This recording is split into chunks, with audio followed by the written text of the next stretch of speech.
Buenas a todos y a todas. Un cordial saludo. Nos encontramos hoy en el rincón de Filopolitik para debatir el tema sobre el hombre es un lobo para el mismo hombre. Asimismo, la pregunta que surge de allí, ¿es el hombre egoísta por naturaleza? Un tema interesante que cobra mucha actualidad debido a varias situaciones que se presentan actualmente. El primero, una afirmación del presidente Lacalle de Uruguay, en la cual afirmaba que el hombre no es un lobo para el mismo hombre. Y en segundo lugar, la respuesta naturalmente que nosotros observamos, debido a ello es que la situación es diferente cuando observamos totalmente la realidad. Parece ser que el hombre ataca al mismo hombre. Este es el tema que vamos a debatir precisamente en la tarde de hoy con los compañeros acá presentes. Tenemos a la estudiante de Derecho, Andrea Quintero, cursa séptimo semestre, a la compañera estudiante también, Natalie Temoya, estudiante de tercer semestre, al joven de maestría en filosofía, Jairo García, y quienes habla, Luis Ribó. Primero, déjenme presentarles a Thomas Hobbes. Es un filósofo inglés de la escuela empirista y uno de los máximos representantes de la teoría política moderna. Hobbes nace en el año 1588 y muere en el año de 1779. Vivió 93 años. En una época donde el promedio de vida era de 40 años. Eso como para tener un margen de tiempo, ¿no? Vivió un tanto el siglo XVII, que para la filosofía, naturalmente de habla inglesa, y en particular no, fue un periodo espectacular. Contemporáneo también de John Locke, otro filósofo empirista. John Locke tenía la costumbre de cultivar su cuerpo. Salía a caminar, algo que hoy muchos practicamos, cantaba a escondidas, así como lo hacen ustedes y mi persona, solamente como para decir algo, ¿no? ¿Cierto? Y esto lo hacía con un ánimo, y era cultivar el pulmón, ampliar la capacidad pulmonar. Y una cuestión que me sorprendió bastante, le gustaba jugar tenis, por lo menos una vez al año. Dicen que Thomas Hobbes, para pensar, salía a caminar, o sea, pensaba caminando. Yo no lo hago así, pienso es estar sentadito, no diferente a, ¿cierto? Entonces, pero Hobbes sí lo hacía totalmente diferente. Entonces, eso de pensar caminando, un nuevo estilo, y yo creo que debemos ponerlo en práctica también. Estuvo metido en cuestiones de la política y también fue exiliado hacia Francia. Allí escribió su gran obra, El Leviatán, y la otra que es El Ciudadano, o Del Ciudadano. En realidad, ambas obras son importantes, y en esta del Ciudadano se encuentra la frase que vamos a trabajar hoy, que es: el hombre es un lobo para el mismo hombre, que también se encuentra, ¿no?, enfatizada en el Leviatán. Por ello conocemos más al filósofo empirista. Gerard Cohen considera de que hay tres grandes obras que son importantes a nivel de la historia de la humanidad. La primera es La República de Platón, la segunda es El Leviatán de Thomas Hobbes, y la tercera, La Teoría de la Justicia de John Rawls. Esta obra de Hobbes, junto con la de Rawls, dice, son importantísimas, sin negar la de Platón. De tal manera que vamos a dejar que nos expliquen un poco este tema del hombre es un lobo para el mismo hombre, y vamos a escuchar a Jairo García para ver qué opina de esta frase. Bueno, la frase de que el hombre es un lobo para el hombre, digamos que parte también de la simplificación de que el hombre también es visto como un dios. ¿Por qué? Porque lo que busca ahí Thomas Hobbes es aglomerar a los ciudadanos, es decir, que el hombre busca una sistematización de la razón, pero hay un controlamiento de la ciudadanía misma. y eso se hace hasta una tercera vía que sería la justicia.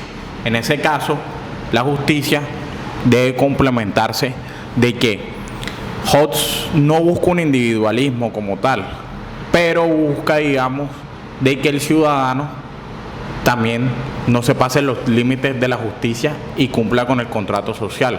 Por eso es que el soberano, en la cuestión contractualista del Estado hobbesiano, no va a dejar de que va a haber una libertad, pero también al mismo tiempo lo va a estar coartando. Es decir, al mismo tiempo de que existe que se incumple el pacto social, pues va a haber un desorden, y a partir de ese desorden lo que va a hacer Hobbes es invocar el estado de naturaleza, un estado de naturaleza que no es malo, pero es decir, ese estado de naturaleza es de la supervivencia.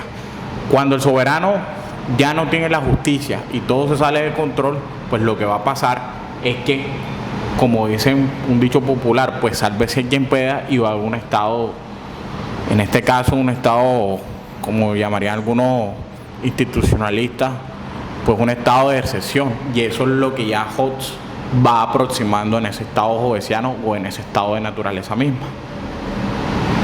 ¿Viene el hombre malo por naturaleza, Andrea? ¿Qué dices tú? Bueno, a mí me parece interesante ver que cuando uno piensa en la frase "el hombre es el lobo del hombre", ¿qué es lo que realmente quiere decir? Pues nos ponemos a pensar que cuando se hace una comparación entre el ser humano y el lobo, ¿qué es lo que podemos pensar? Que el lobo es un animal, es otro ser vivo, pero realmente el lobo lo relacionamos con que tiene una conducta desagradable, una conducta agresiva. Entonces, muchas personas interpretan de que el hombre es malo por naturaleza, pero a mi modo de ver no es así, sino que Hobbes realmente hablaba de que el hombre, en la discusión yo aterricé el ejemplo hacia la guerrilla en Colombia. Y hubo algo que dijo Jairo que me llamó muchísimo la atención, y es que ante la falta del Estado, ante la inexistencia del Estado, que se supone que en Colombia somos un Estado descentralizado, que se supone de que debe haber presencia del Estado en todo el territorio colombiano, vemos que en más de 1000 municipios de Colombia hay presencia de guerrillas.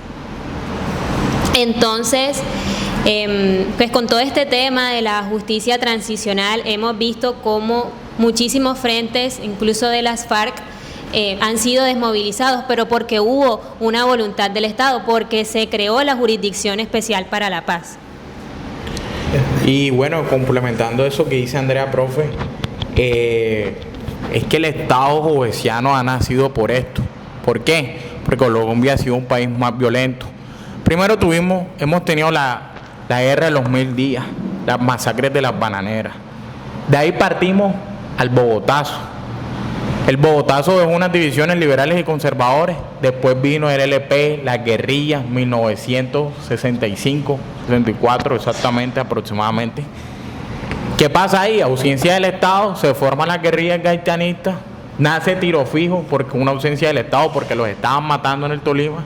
Y recordemos que el abuelo, siendo presidente, el abuelo de la senadora Paloma Valencia, bombardeó, y eso dio más afín a una creación guerrilla.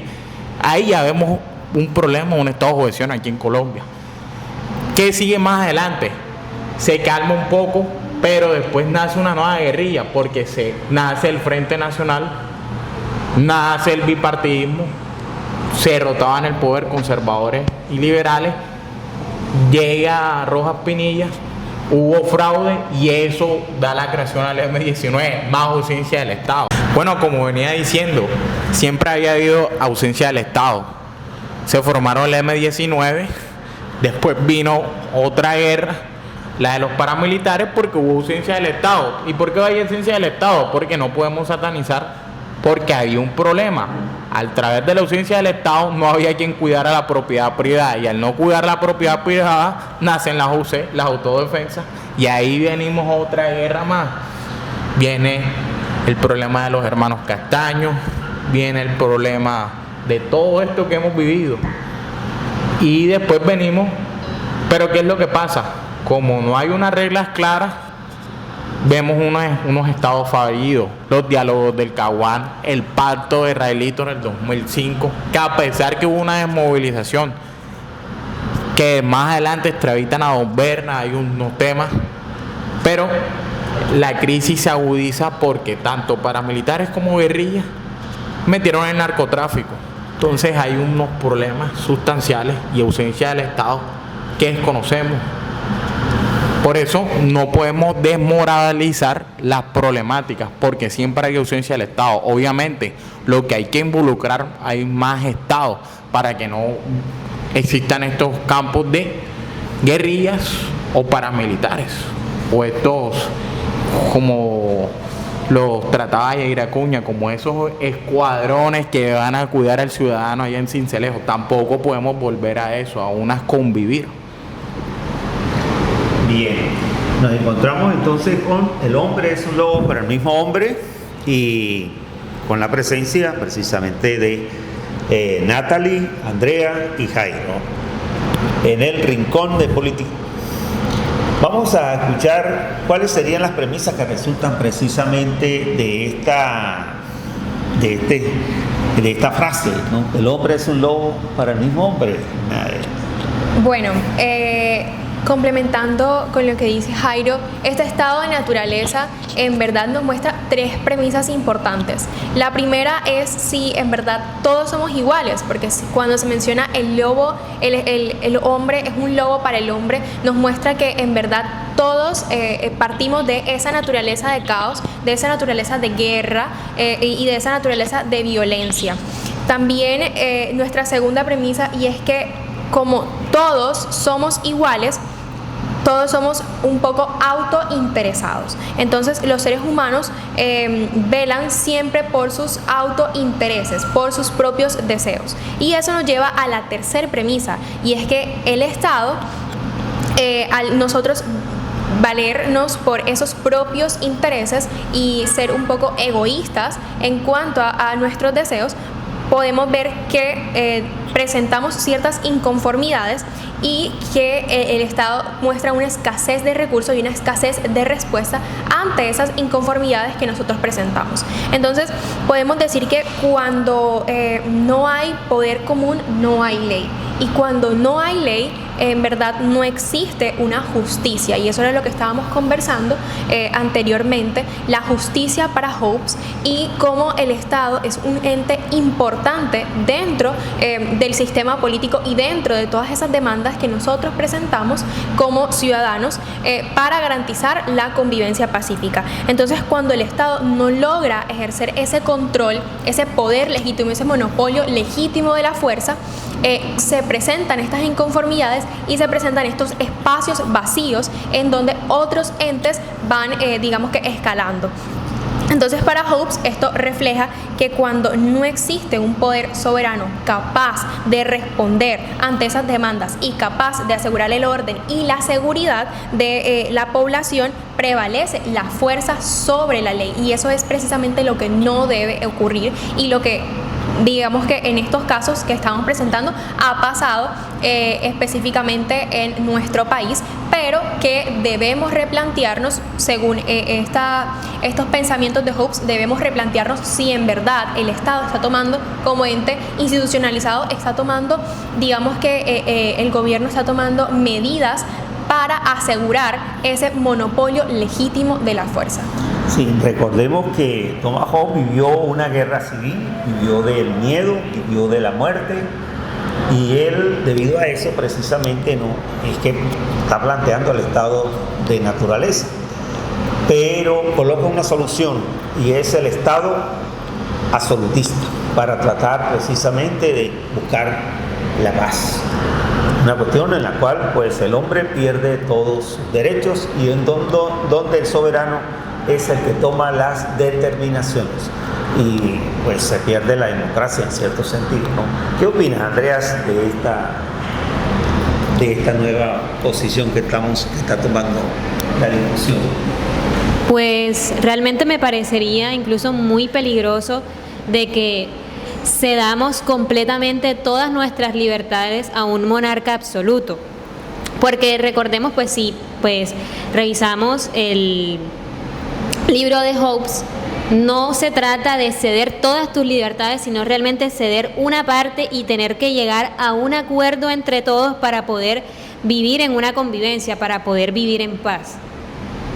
Perfecto. Bueno, bien.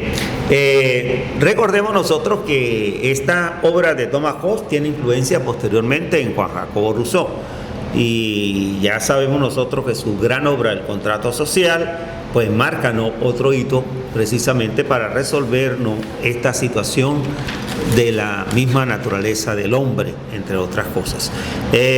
Bueno, Rousseau entiende que para ello es importante entonces realizar el pacto, un pacto que lo llama social, ¿no? Y Hobbes, el individuo supuestamente, ¿no?, pues da su voluntad al soberano, en este caso al rey o al gobernante, le cede todos sus derechos y él será el que toma sus propias decisiones. Entonces pierde la voluntad en cierta manera, ¿no? Entonces, ¿cuáles serían estas dos maneras la más adecuada? La de Rousseau, que es posterior, o la de Thomas Hobbes. De todas maneras, cada uno está planteando una posición de acuerdo a su época. Jairo, ¿qué tienes que plantearnos acá? Profe, recuerdo a esa analogía que usted hace con Rousseau y Thomas Hobbes. Es muy difícil llegar a ese. Hay un significado importante que es el tema de la igualdad. Es muy difícil llegar a esa igualdad. ¿Por qué? Porque recuerde que el ser humano es egoísta. Y al ser egoísta, tampoco puede ser egoísta por naturaleza. Como digo, yo considero de que hay un egoísmo partiendo de la cultura donde uno interiorice las prácticas y los valores. Aclaro eso primero. Pero el ser humano como tal es egoísta, y al ser egoísta no está tan claro cómo se puede interactuar o cuáles son esos bienes comunes que necesita cada uno. Y como es egoísta, pues no hay un acuerdo. Y bajo ese respecto no podemos hablar de unos diseños sociales que tengan la voluntad del todo. Por eso es que ahí se va a mencionar como el caso de Hachi Rey, que trata, digamos, en los ámbitos conservadores, en libros de la extrema, como es La rebelión de las Atlas, el cual considera que una jovencilla se transforma al argumento, pero ese argumento de Hobbes no está en la descripción de lo que hace Rousseau, sino que pasa enseguida limitantemente a un estado de naturaleza, y ese estado de naturaleza viene siendo la normatividad y viene siendo ese egoísmo psicológico.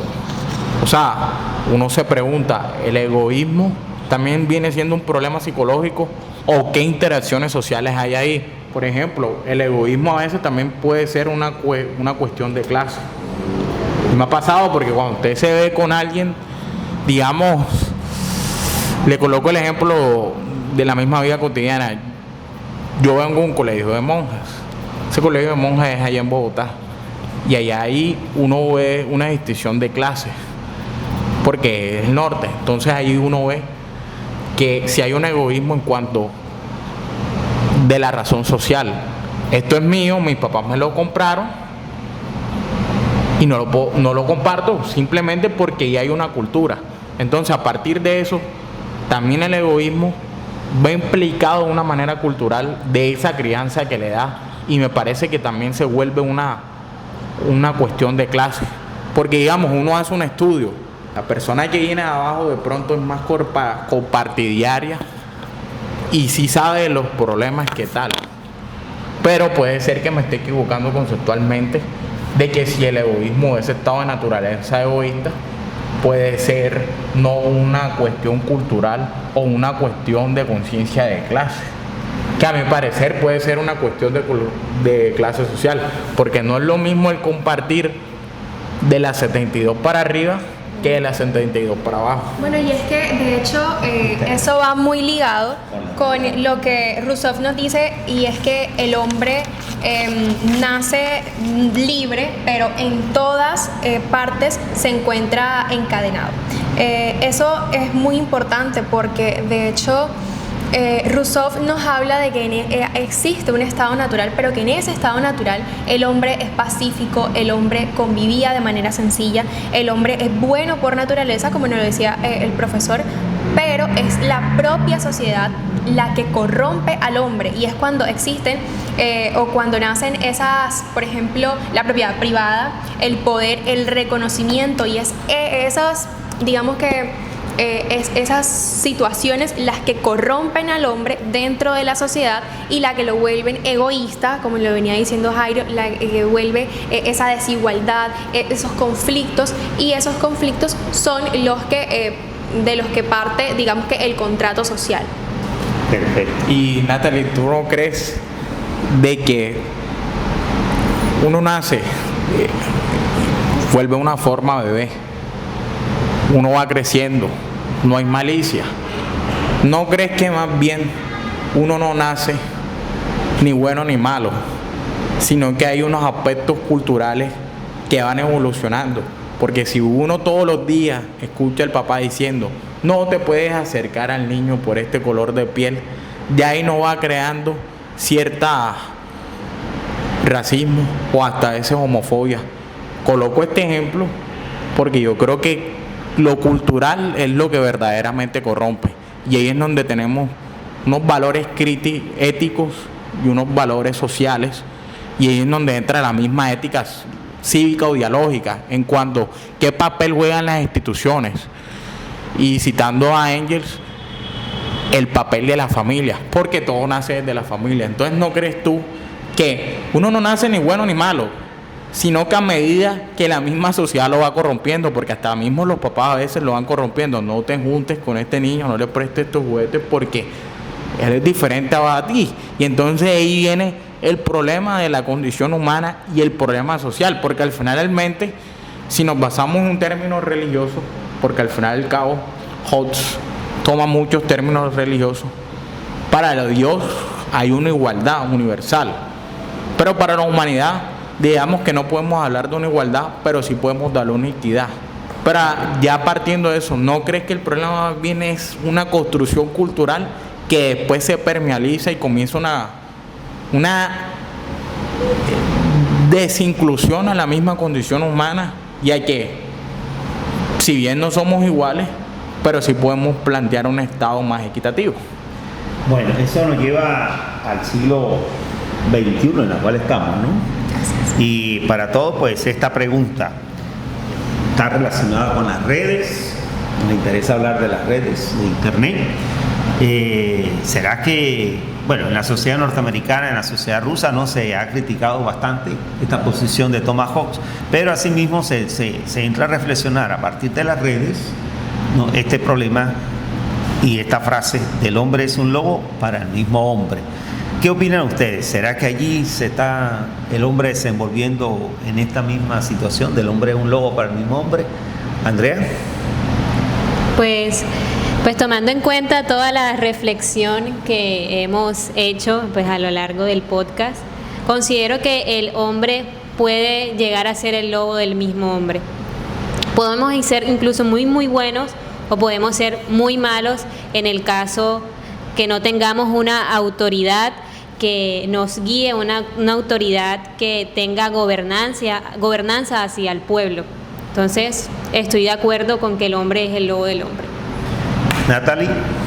Bueno, de hecho me gustaría también partir de la pregunta que nos planteaba Jairo, y es que en verdad sí estoy de acuerdo con eso que dice Rousseau, de que el hombre nace naturalmente bueno, pero es la sociedad y esos constructos sociales que encontramos, esos algoritmos, de hecho, como el profesor nos venía diciendo sobre las redes sociales, esos algoritmos que encontramos dentro de nuestras sociedades actuales, lo que nos va corrompiendo y va determinando nuestras actuaciones. Entonces, hay parte también la cultura como importante para el concepto de lo que más adelante vendríamos, digamos que desarrollando como personas y como ciudadanos, y cómo nos comportaríamos dentro de la sociedad y dentro de este sistema político. La misma pregunta para Jairo, dada aquí Pues yo diría, sí lo considero, al final el hombre es un lobo para el hombre. ¿Por qué? Como lo venía haciendo Natalie y tomando esa idea, sí, la sociedad nos va corrompiendo poco a poco desde un nivel cultural y partiendo de lo que usted dice de la tecnología, sí, actualmente hay un levantamiento tecnológico y que para las democracias liberales actualmente es peligroso porque eso lo que está convocando es un neopopulismo y llamando a niveles de autoritarismo. Y los autoritarismos no tienen tinte ideológico, hay autoritarismo tanto de izquierda como de derecha. Entonces hay que prestarle atención a eso porque hasta dónde va la sociedad cívica. Y coloco el mismo caso del ejemplo colombiano, llevamos más de 12 años de una polarización profunda, hemos venido de un debate Santos versus Zuluaga, después pasamos Duque versus Petro, después pasamos Petro versus el uribismo y ahora estamos entre el posjuridismo versus el pospetrismo. Entonces la invitación es hasta dónde llegaremos, que es el leviatán tecnológico, porque pareciera que Herbert Marcuse estuviera más vigente que nunca con el nombre dimensional. Ese libro de los años 70 hay que hacerle una actualización, una relectura, porque hay un estado jovesiano que es Herbert Marcuse también lo alimenta con un nuevo hombre dimensional, pero ese hombre dimensional creando una sociedad del espectáculo y alimentando sociedades autoritarias sin ética y sin respeto a las instituciones, que eso es lamentable. Sí, bueno, la pregunta naturalmente se trae a colación debido a que actualmente nosotros recibimos, ¿no?, diariamente llamadas en nuestros celulares, ¿cierto? Y no sabemos de dónde y de quién viene y cuál es la procedencia naturalmente, pero es spam, ¿no? Spam a partir de la cual pues tratan de robar nuestros datos con el único fin, naturalmente, de intervenir nuestras cuentas o intervenir, ¿no?, nuestras redes también para hacerse pasar por otra cosa. Entonces, ahí vemos nosotros el alcance que tiene, ¿no?, a partir de la tecnología del hombre. El hombre es un lobo para el mismo hombre tecnológico, ¿no? ¿Cierto? Podría decirse. Bueno, no queda más que el nombre de la Universidad del Atlántico, del Grupo de Investigación Cronotopías y del Semillero de Teoría Crítica, darle las gracias a Andrea, muchísimas gracias por su excelente intervención, a Natalie también excelente, y a Jairo naturalmente, ¿no? Y pues estaremos invitándolos a próximos capítulos de El Rincón de Política. A todos un abrazo y muchísimas gracias. Gracias a todos ustedes también, ¿no?, por asistirnos y darnos su tiempo. Muy amable.